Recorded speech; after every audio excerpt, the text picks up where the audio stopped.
আসলে ভুল চিকিৎসার জন্য অনেকে মারা যাচ্ছেন। এটা হলো জ্বলন্ত প্রমাণ হচ্ছে। আমার আম্মা খুবই গুরুতর অবস্থায় ফেনীতে একটা নামি দামি একটা হসপিটালে ভর্তি ছিল বিগত মঙ্গলবার এবং বুধবার। সিসিউতে ওনারা রাখছে, সিসিউতে রাখার পরে ওনারা শুধু স্যালাইনই চালাইছে, অথচ আমার আম্মা স্ট্রোক করছে। স্ট্রোক রোগীদেরকে এইভাবে চালান দিতে পারে না। ওনারা স্ট্রোক করছে সেটা তারা বলেও নাই, আর হেরা সে জানেও না। আমি ওই বুধবার রাতে সরাসরি ফেনী থেকে ঢাকা হৃদরোগ ইনস্টিটিউটে নিয়ে আসলাম। ভোর 4টা বাজে হাসপাতালে ভর্তি করা হয়েছে। এখানে আসার পর ডাক্তার বলছে আমরা আপনার আম্মা স্ট্রোক করছে। অথচ ওখানকার যে ডাক্তাররা যে ওষুধ দিছে, ওষুধ এবং স্যালাইন যা যা ব্যবহার করছে সবই বলতেছে যে এটা সবই মানে ওনার রোগের সাথে বিপরীত। সবগুলো ওরা ফেলে দিছে। এখন ওনার হার্টবিট কমে গেছিলো একদম, ডায়াবেটিস ফল করছে, প্রেশার ফল করছে। মানে খুবই শেষ অবস্থায় ওনাকে এখানে হৃদরোগ ইনস্টিটিউট হাসপাতালে নিয়ে আসা হয়েছে।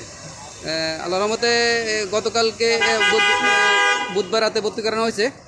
বুধবার রাত থেকে এখন পর্যন্ত এখন আল্লাহর রহমতে একটু ভালোর দিকে আছে।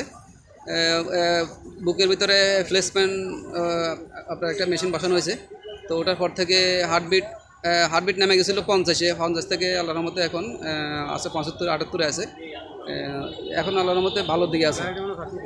তো আপনারা আসলে আমার আত্মীয় স্বজন এবং যারা আমার সাথে রিলেটেড যুক্ত আছেন সবাইকে বলা হয়েছিল যে আম্মা অসুস্থ।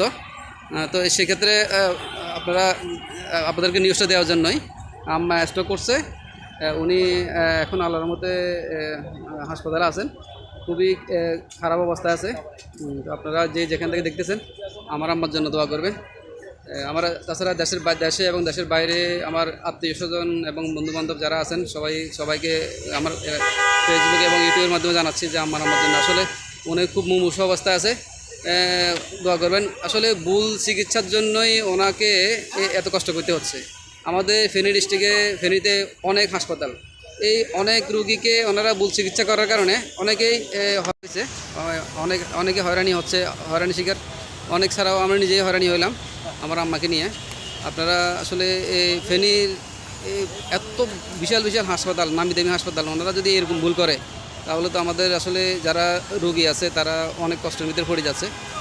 আমি চাই আসলে এই ধরনের ভুল যাতে আর কারো যেন না হয়। আমার আম্মার যে অবস্থা হয়েছে এই ধরনের কারো যাতে সমস্যা না হয়, আপনারা সবাই একটু সচেতন থাকবেন।